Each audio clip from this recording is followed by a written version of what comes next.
brief. Would you care to come up here and say a few words, please?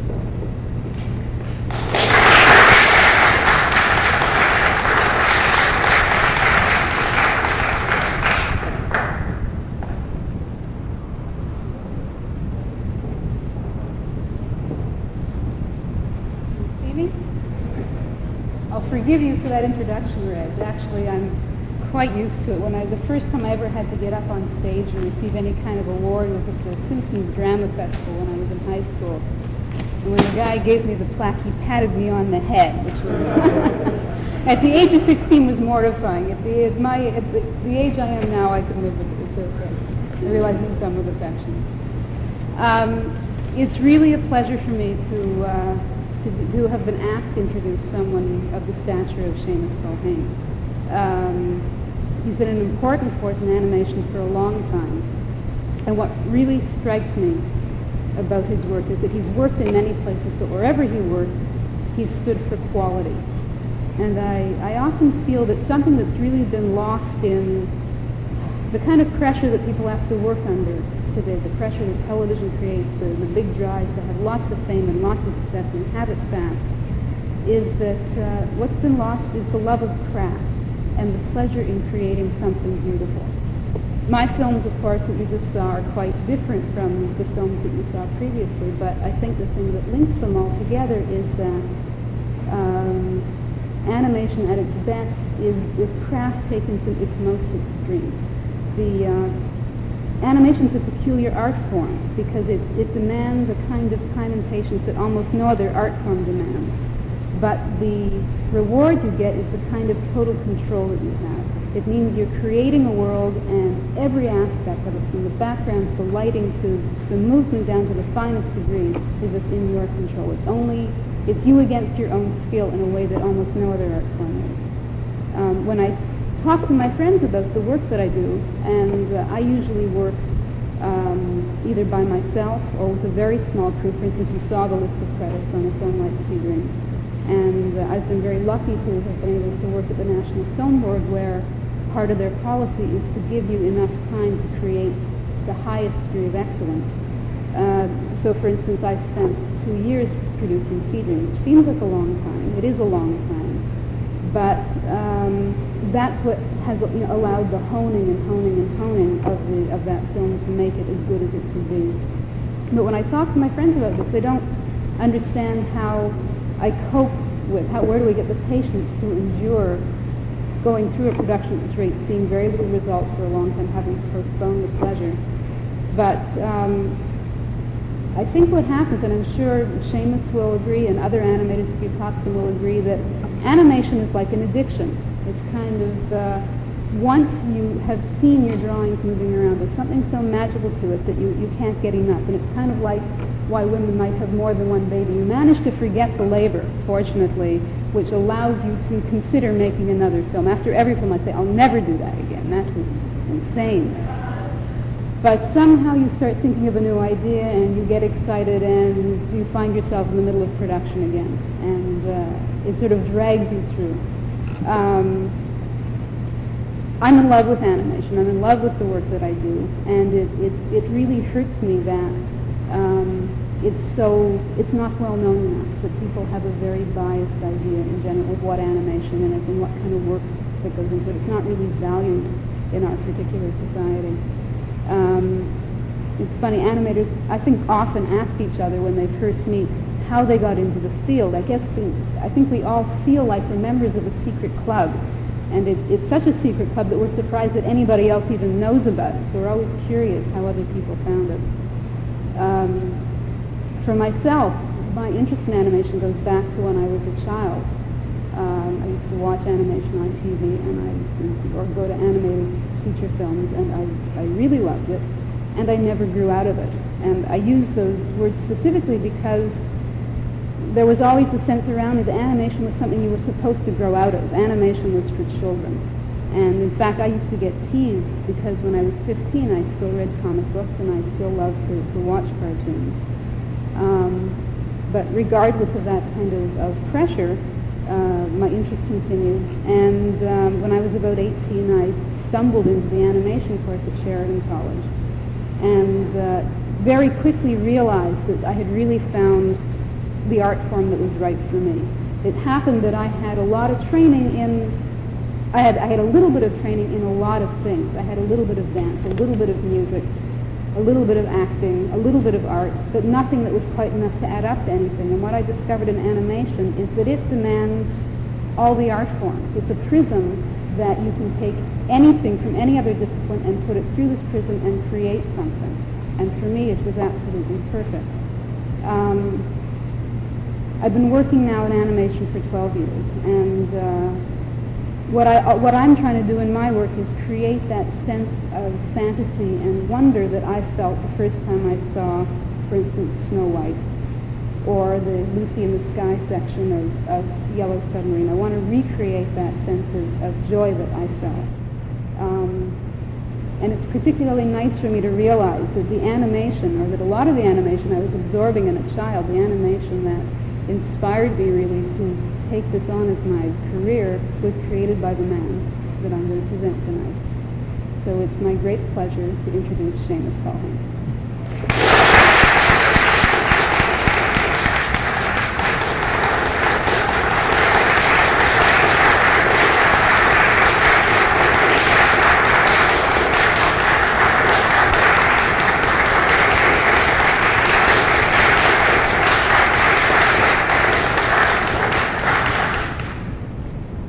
There are all kinds of animators. There are some who do it for a job, and a small group who do it for love, for sheer enjoyment of the art form. And I can see that Ellen has the greatest interest in ballet, because what she does is like a form of ballet. And animation is the nearest art to ballet, because ballet is, after all, severely edited motion. None of it is spontaneous, actually. It's nothing to do with how we move around in the world.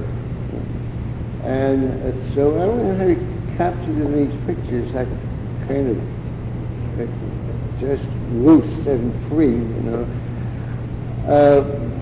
Most people will look at the screen and they will see the edges, you know, and they will stop there.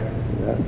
But we, people, you know, like us, know that this is just the entrance into a huge space where you can soar, you can do anything you want. These edges for us aren't real at all, you know.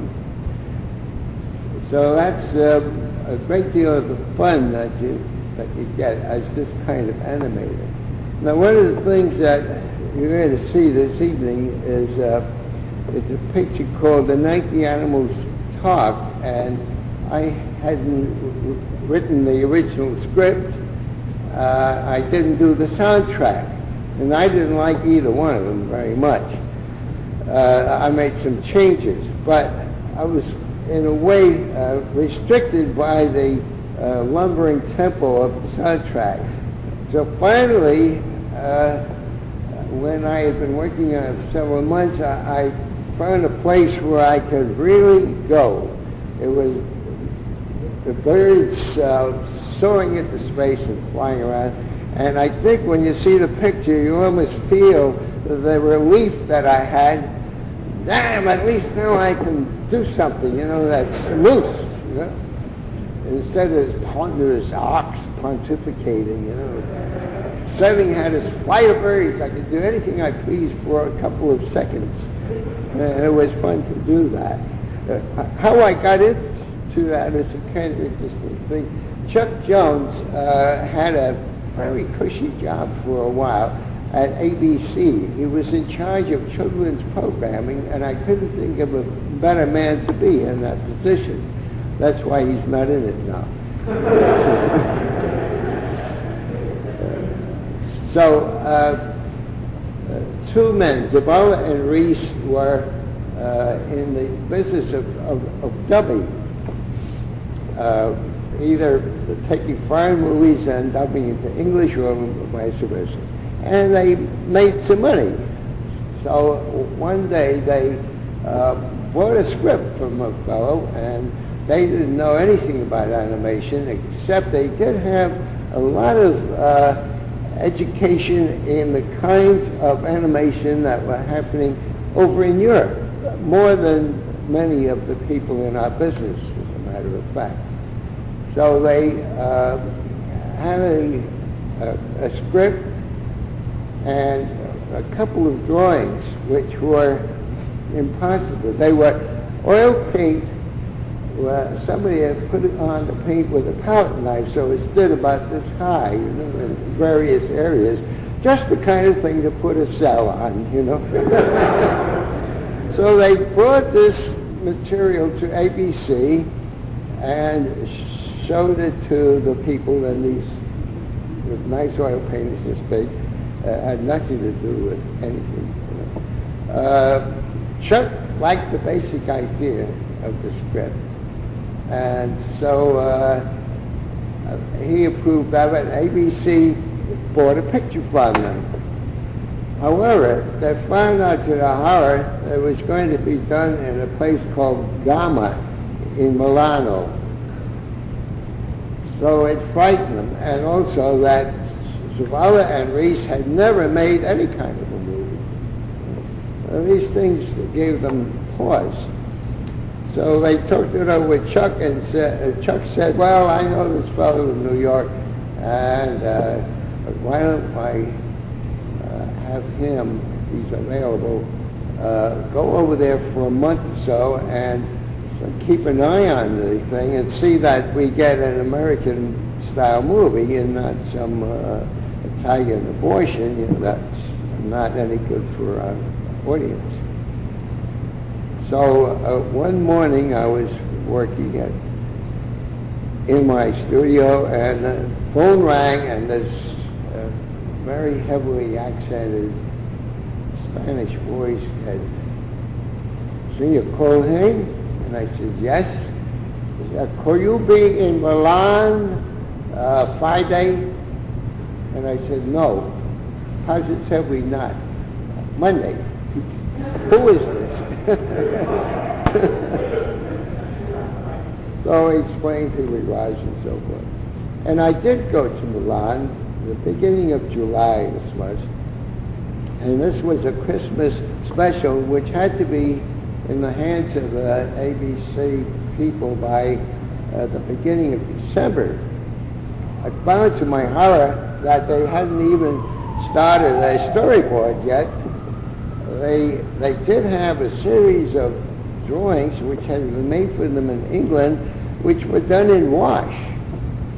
Now you can imagine wash drawings that made the forms by paint, light to dark made a form. Well, you can't do animation that way. It has to be, edges, lines.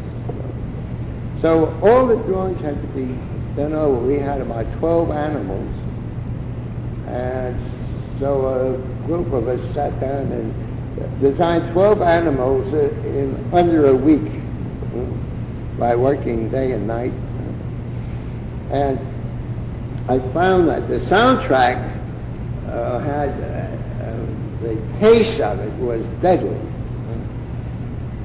The only good thing about it is that I looked through the script, and it had a number of songs in it, and anywhere there was a song, there was no action indicated, as if whoever wrote it, and I'm sure he didn't know much about animation, had decided that we were going to put somebody on and the mouth was going to go a whole song, which gave me a break because I actually redid the whole movie and put much more emphasis on the political aspects of the picture. I won't go into any details, but I did have a break because I kept turning the script and there was a blank page, a whole blank page that I could work with. It was very handy. So we rewrote the whole job, and Gavioli, the man who was in charge of Gamma, I talked him out of the idea of doing this as if it was a series of spots, which he'd been doing. He'd never made a picture this long. And it was his idea to give everybody 1 minute and so forth, which would have been a nice disaster. So by the time the month was up and I was getting ready to leave, Zavala and Reese said, please come in and direct this picture, really what you've been doing, and we're happy to learn, so why don't you do that? So I stayed through this whole job, and I had a lot of fun. The people were very nice, and this was, let me see, it was about 1970 or so, I forget exactly. But for years after that, on the 12th of November, I got a cable that said, happy birthday. And I have gone back there several times to make specials of my own. And now they've kind of reversed the situation. They hire me. When they have a TV spot that's a tough nut, or has the money, because I'm a little expensive, why they call me up and I go there for a couple of weeks, and I now have a kind of a feeling that, you know, Milan is a second home for me. My Italian is horrendous, but their English doesn't exist, so we're kind of even. But we do get along beautifully. I come in on Sundays usually, and I have two of them meeting me at the airport with great hugs and embraces, whatever. And we drive to, it's an odd name, it's called Eridia. I don't know what it means in Italian, it may have some meaning whatsoever.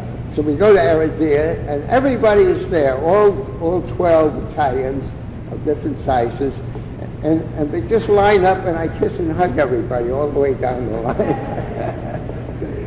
This is a far cry from working in the studio in New York. I rarely hug and kiss the staff. Well, on that happy note, let's see the picture.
But he learned. He had a great appreciation of that radio. He loved it. I remember going to my studio on Hollywood to sing a city rap with just, looking at storyboard and our director, Bill Hurst, and Bill saying, we really just close it out.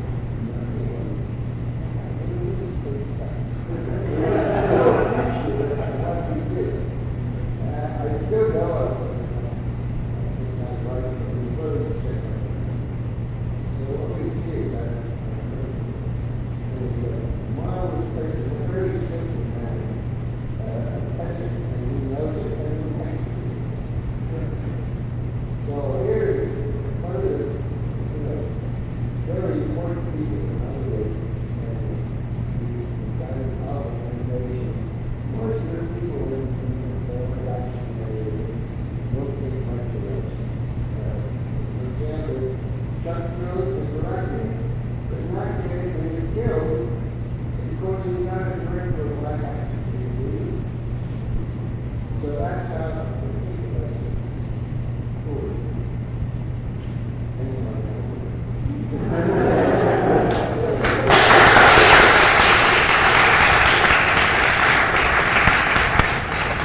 feel great. I feel very pleased. I said, I'm so pleased, but that drunk, I couldn't do such crap.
You know, in 1980, when I wanted to bring up Chuck Jones and Bob Clampett and Chris Freeling and Tex Avery and set them all down and talk about cartoons to celebrate the 50th anniversary of Warner Cartoons and Bernard Brown, Chuck Jones said, listen, why don't you just bring us all up one at a time? And I said, why? He said, well, I'll tell you the truth, we don't like to be together. And Briz and Bob and Tex said kind of the same thing, and Tex said, son, I don't rap. Well, I crossed my fingers and put Tex in for Christmas anyway. And 1980, over Labor Day weekend, Tex died. So Bob Clampett gave me the phone number for Heck Allen, who wrote a lot of Tex's films. He claimed he never wrote it. He said, I just laughed. He didn't even write it. But anyway, I wanted to do something for Tex. So I asked Tex, I said, this is what I want to do. I want to do the story of King Arthur, Knights of the Round Table.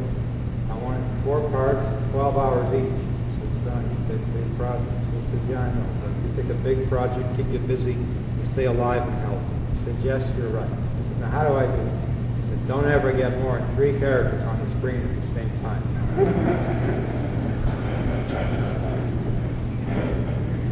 More than 3 characters, you're going to confuse the audience.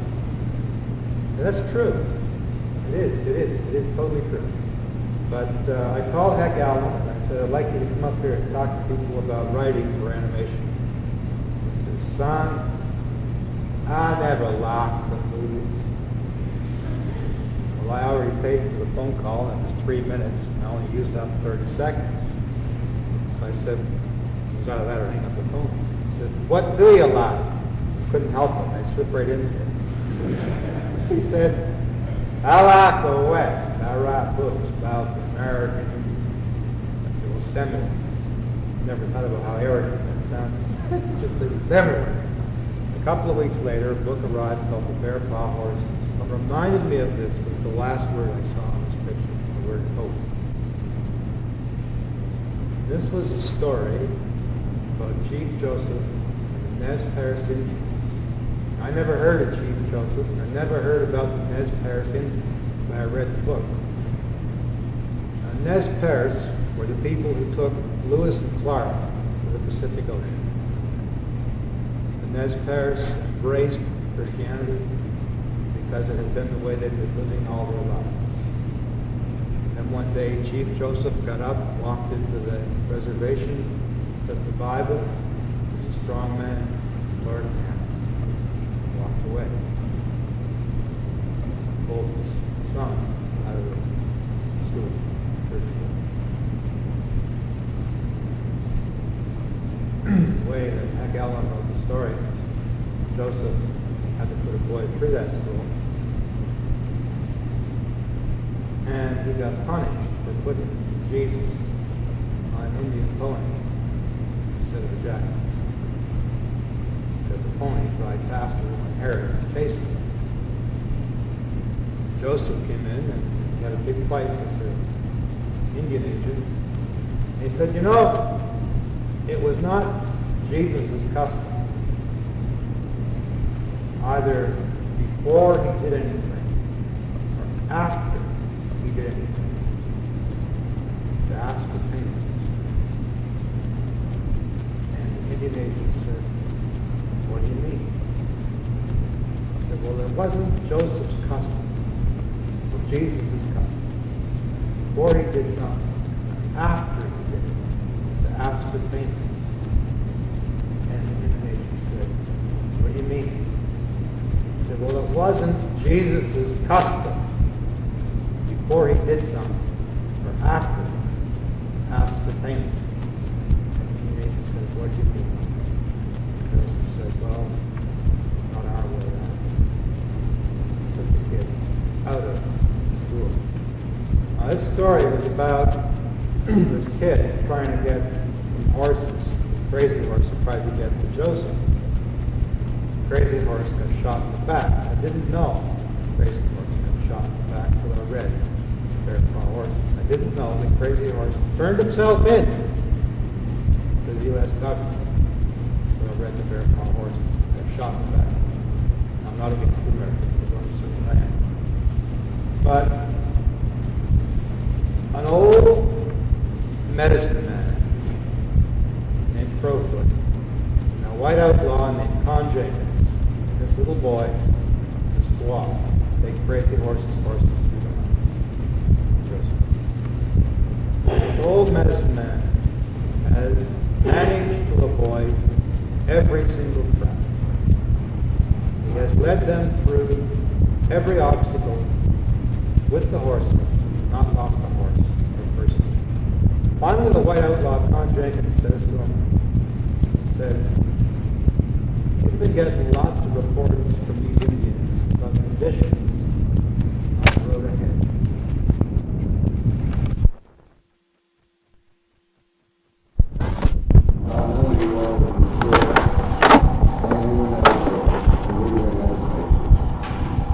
Shamus, Robert's really interested in making the studio work. He thinks he's a terrific animated craftsman, technician. Well, see, the funny with the Besen was the combination of Walt and Iwerks was marvelous because Walt was the guy who was the showman. And he was a very man and a writer. Iwerks had no sense of humor whatsoever. Really funny. He loved machining. So I remember one day I was doing pictures where I had this engine in the car put up, and there was a 6-cylinder engine. I always came by and he said, can I sit down for a minute? Sure. So he made like 24,000 minutes. He huge issue like this, and got up and laughed like mad. I couldn't see what was funny. But that was his idea of humor. It was very poor. And nothing to do with very fine animation. At the time, it was excellent. But there's nothing to go with it. You should never have started a studio. Walter never had allowed a couple of titles like me and my friends to make movies like this. You know, he knew much better. But I always believed everybody was good at it. Anyhow, I can't believe you could not do it. Did Iwerks ever say why he left? Really, when they distributed it, Walter had gone to him in the first place. And he started to distribute more movies and was giving him about 10 to 20 was being made. So Walt went off, I forget where else he went, but it was another document.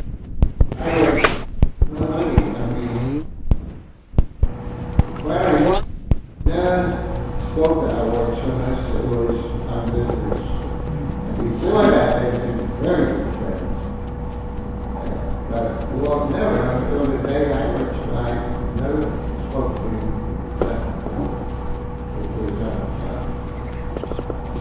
So before I worked, he brought about his equipment. His studio was overtime. He had the best sound equipment, and it was really a picture of one. He needed it. He should have rented it, but he loved machines. So when I polished it, they only used it once. So the poor guy, it was very funny. He'd drive up to the studio, and it's a little thin car, looked like a roller skate. And whoever the actor came up with a pattern, and I had a fancy roadster, and we parked over it, and next to it was this big roadster, it was kind of slow, but I wasn't making it.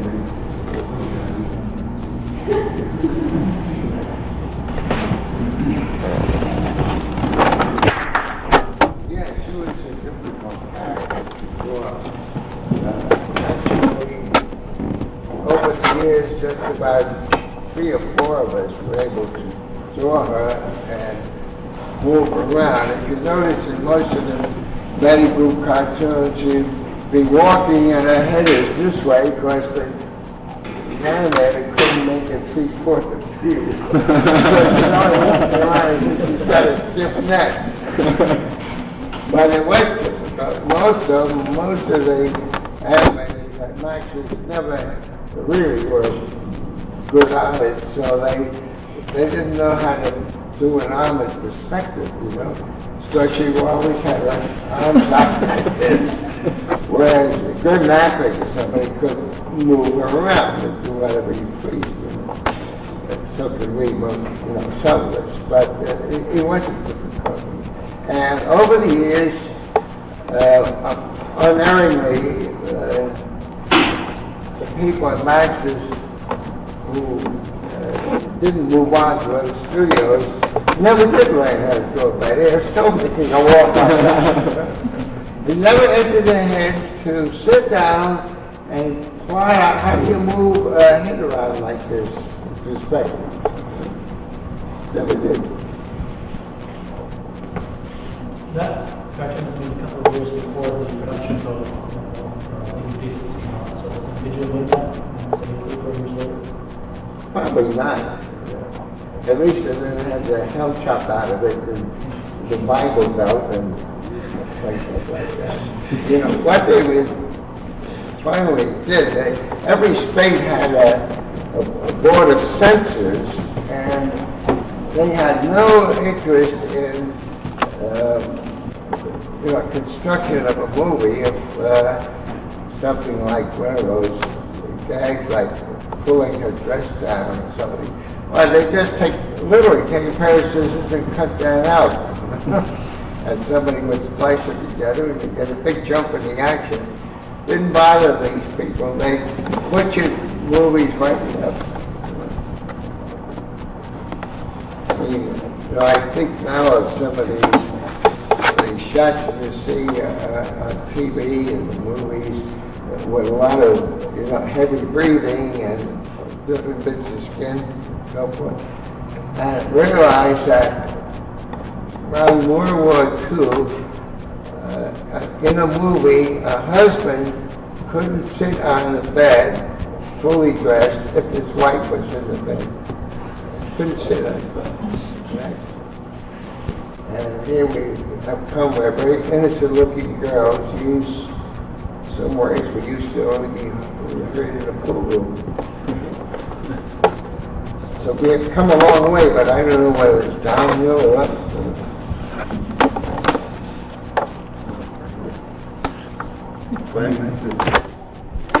Did you attend the recording session? Would you like to add it to that? Yeah, I finally got the message. What you were saying earlier this week that the person didn't like jazz. I was a square violinist. I thought Cab Calloway was insane. He was. He just didn't know that it was good. I finally, as working with these jazz people, I got to love jazz. But I'm still a square. New Orleans jazz is all I like. The modern stuff, I don't care. The dance sequences in that particular I think are really fun. It's great. Well, Did someone give you the choreography, or is that? No, I didn't. You're a fiddler. Yeah. Were you also a dancer? No. No, I just watched. No, I didn't dance until one, and then I really went. But before that, I just watched people dance. There's one thing about old cartoons that I really love. I mean, they're so plastic. Yeah. And all the figures always have this kind of roundness about them. And modern cartoons always go for some realism, hard edges. Well, there was a school of animation for a while known as rubbery action. They don't mind putting a loop like this in an arm, if it felt like. So, like a good deal of action is sort of rubbery stuff. It didn't last long. It was a couple of years, and it came out, I think, at the beginning of sound, doing musical stuff just like this. It just felt like to have the arm with loose and people. We bought 20 cases of beer on Monday for the party, and we still have a few left, and we're not allowed to charge for it legally in the province of Ontario. We can offer you a free one. We're going to have a little bit of a break right now. This and a couple of pops on the house, so just go outside. Get them in about 15 minutes, we'll start the rest of the show.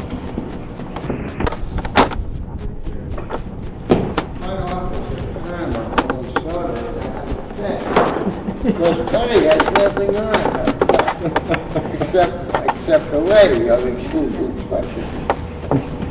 So they were furious, and but there wasn't anything you could do about it. So we went out on the road, but they said the hot memo never do anything like that again. Betty's got to wear it to see her. There's a few Bettys where she's not wearing any bottom. What? Yeah. Yeah, after you see these things 10 or 20 times, you see things that you don't see the first time. And I was shocked. I'm sure. I was at the University of Toronto when I saw that, and I thought, oh my God. And there's another one called Red Hot Mama. Uh-oh. That's the king, and the devil is not wearing any bottom either. It's a strange cartoon. And he's a happy devil. And he's very happy, I'm working up to being a dirty old man. I haven't made it yet. I think tomorrow night then we'll bring the projector that can do stop frame. Stop frame Red Hot Mama. Punch you with the deadly truth. There was one sequence in that last one. It looked like it was filmed originally using using so-called live action and then was sort of drawn over. Yeah, the one, the whole road. Yeah. Yeah, I think so. Yeah? How come when you see that,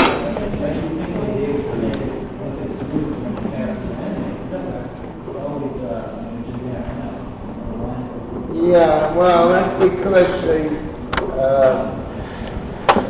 in animation, you know, you edit the work, so when certain parts of the body, instead of moving a little bit, they don't move at all. You know? When they try to emulate live action, these things do move, and it's almost impossible to draw something and then move it just the width of a pencil line or even less. So it begins to jiggle around, and normally we wouldn't have moved it at all. It's called rotoscope. So when they did that rotoscoping, they traced every kind of Every other thing. I think that would probably be animation as well, if they take like several people. That would be better than, except it wouldn't look as complicated as rotoscope. I hate it. I never use it. You know, Ralph Bakshi said he invented rotoscope. It was invented in 1918. What do you think of Bakshi's work? Well, he did us all a great thing. Made a movie that was for adults. It was a sort of it was a history of his background, really. But I know Ralph, and I thought that he would never again do anything as good as the first picture he did. Fritz thing.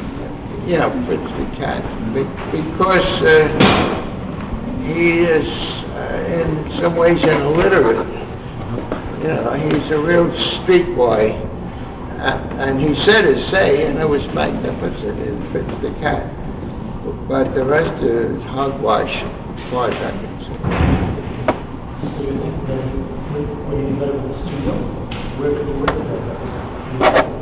I don't know, but I mean, his ring thing was a mess.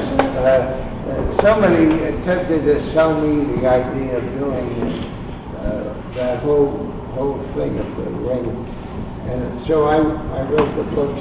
And if you do, they're the least useful for making movies. That the author, I forget his name. Yeah. Had a wonderful facility for putting down geological terms, you know, like sharp escarpment and a slope of schist and all kinds of terms of geology. And his place names sound as if they have to exist. You can't make movies about that. The actual movement, the plot, was so banal. Well, it came out of the movie. It really wasn't very interesting. So I decided that hell with it. I wouldn't, go near something like this. It's just not for movies. And it turned out not to be. I thought Wizards worked a lot better as far as that kind of theme. Yeah. But in both cases, you have a lot of rotoscope. Fill up the whole. Yeah. What it does, he could get kids from high school and they could chase these things. I mean, that's sometimes using Eisenstein like that. Years ago, I had a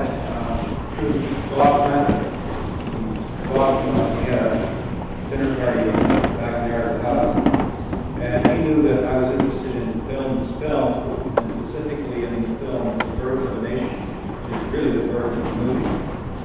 And he told me that the man who had worked on the sound of the early Warner cartoons, a man named Bernard Brown, had played the violin in the orchestra at the premiere of The Birth of the Nation at Clune Auditorium in 1914, the film premiere.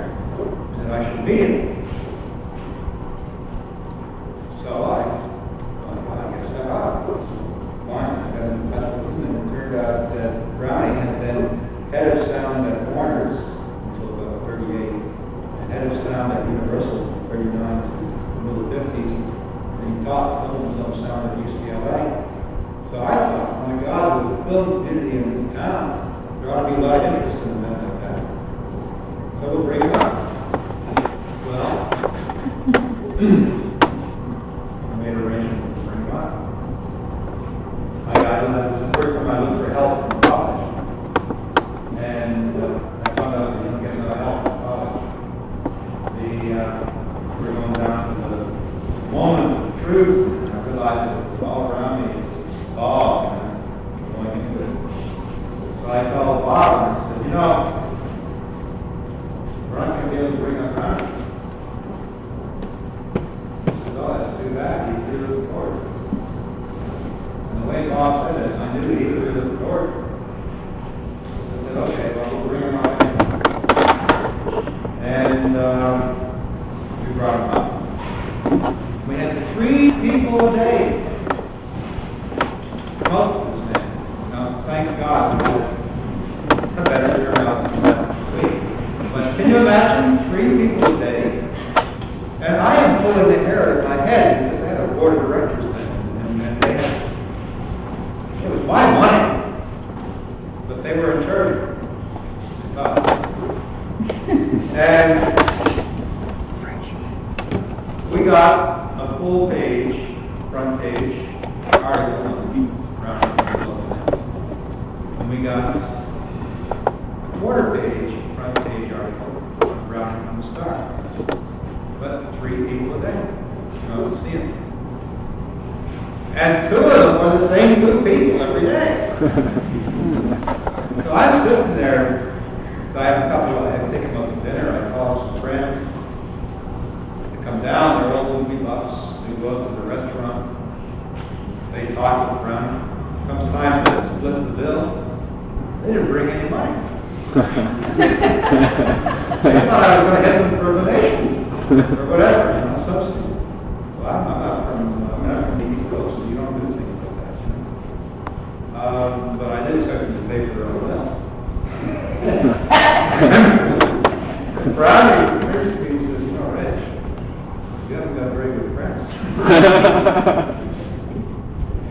So I gave it a lot of thought, because my board of directors were coming down real strong. And I thought, you know,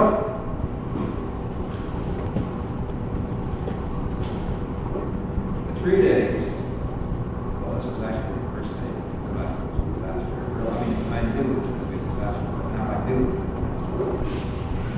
I thought, you know, this man worked at David Warford. David Warford invented the movies. And this man worked on the score for the first nation. He directed the recording of the sound for the jazz singer with Mel Jolson. He was present at the 2 most important moments in the motion picture industry's birth. He was there. He was head of sound at Warner Brothers. He invented multi-track recording. He got 12 Oscar nominations, 2 Oscars. He was head of sound at Universal Pictures. He taught film and film sound at UCLA. He retired. God damn it, Hart. You're stupid. You're dummy. You have got the advantage for the next 3 days of the greatest private, personal tutor for sound on film.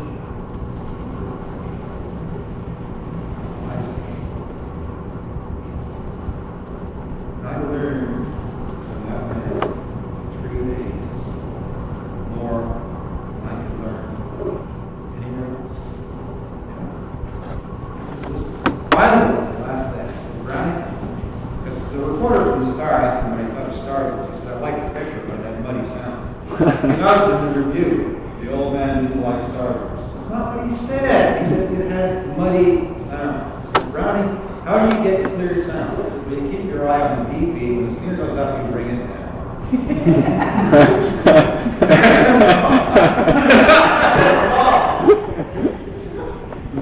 So what he meant was you listen. That's all, you listen. And the last day, he took me up to the airport. airport. And he goes, Reg, I'm not going to do that. Anyway, he was a major. If I had not met that man, I would personally break down. I wouldn't be here. He walked in when my company was falling apart, when my people were quitting left and right, and there he walked in front of all of you. He says, Reg, I'll tell you, my first flight, I went up to her one day, I said, here are the keys to the houses. Here are the keys to the garages. Here's the bank account. Here's all the money in it. Here's the deed to the land. Here's the order in this house. Here's everything I own. I'm only going to ask one thing. Leave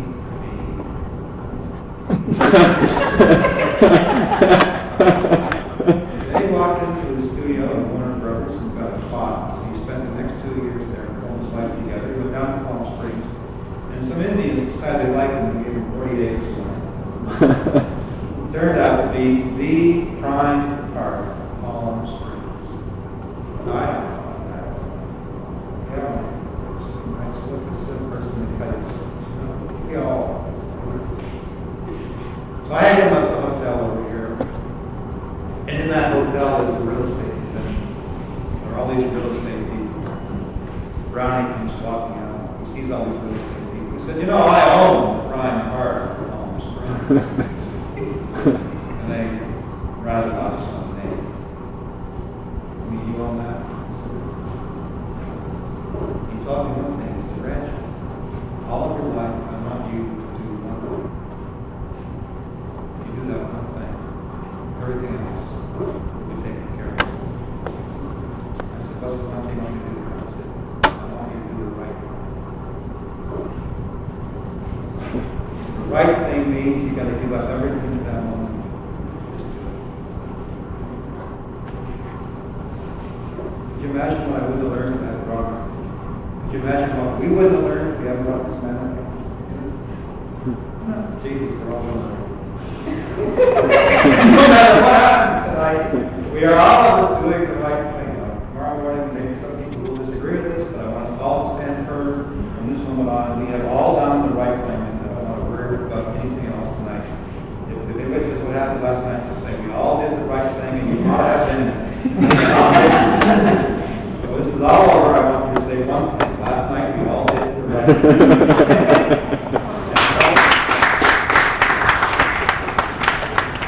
Very interesting experiment. I just worked every day till I got tired. So that I would eat breakfast about 4 in the afternoon sometimes. Really weird So this experience. oscillator is a kind of natural... Yeah, I pulled out all the shades, so the place was always artificial light. I didn't know it was day or night, didn't care. I was having fun. I really enjoyed myself. That's great. From July to January. That was quite an experiment. Did it take its toll at all? Or? No. I didn't think so, was no. Fine. Yeah. Oh, fine. I didn't overwork. I just had that much energy. That film, the film that we saw last night, the Hemo film, did Mel Blanc do some of the voices for that? No. No? It sounded like It sounded like Mel Blanc. It sounded good. It sounded almost like a Bugs Bunny kind of voice, yeah.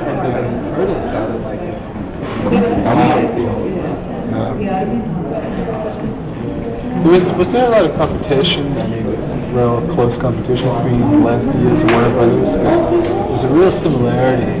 No, well, you see, Production. Walter Lance kept getting people in, like Tex Avery for a while. Plenty more from Walt Disney's was there for a time. I was there for a while. It was like a transit. Yeah, right. Something like a railroad station. So, but it was a very nice band to work for one time. These old Woody Woodpeckers ones you worked on are quite nice. A lot like this Good Bugs Bunny kind of. Well, they were kind of sprightly. Yeah, pacing is very similar. Although at times a bit like Tex Avery too, because the pace can really pick up. Yeah, I liked it. Yeah. on some of these things, I really got wild. You know? I was wondering about the evolution of some of the girls in Believe that. Yeah. That was done by a guy named Pat Matthews, who might have been a very great animator, but he had a brain tumor when he's working at UPA. It's amazing. I'd offer him a job in New York. I'd open up the studio. I offered him a job because I'd worked with him over at the Lad Studio. I thought very highly of him. So the UPA boys threw him a party and everyone got roaring drunk. And Pat passed out. But when he came time to go home, he was still out. I realized he was really unconscious. Rushed him to the hospital and they found out he had this brain tumor. Took that out. He never was quite right again. Yeah. So he never came to New York. This last I heard of him was in Mexico, but he really could draw women beautifully. Yeah, this is really good. Yeah. These comic book artists actually around these days that are really good at that. Hernandez, they do a little magazine called Loving Rockets. And they do, people are always writing about it, about how well they draw women, because they do them different shapes and sizes. Yeah, his animation of him was amazing. It was, considering there wasn't any rotoscope or anything, not even research, you just heard the music and went. No, it wouldn't. It wouldn't. No. Was the rotoscope used at all? No. Never. In the first place, it's too expensive. So you'd have to hire a crew to shoot the live action. That's already expensive. And then to sit down and trace one shot of, one exposure after the other. It's so expensive before you get started doing the animation. Isn't it faster to trace them fresh? If you set up your live camera right, you can just trace them straight off. Don't believe it. a lot of tracing to do. Because there's a lot of tracing, and also there's a lot of tracing not to do. It's no use to draw all the wrinkles like this, But maybe you need one. Like, well, which one would it be? Would it be this one or that one? So you make choices all the time. It's not just Something that... Oh, I've seen you before. And I'm looking at one was off, and one was perfect. And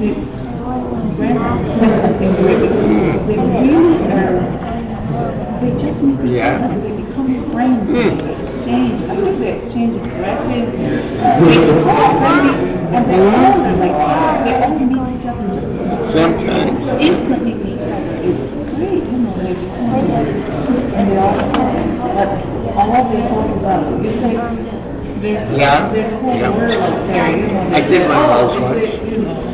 Full of Star Trek like Yeah, I did such a book for Expos, 67. Oh yeah, really? And I was there. And some louse has.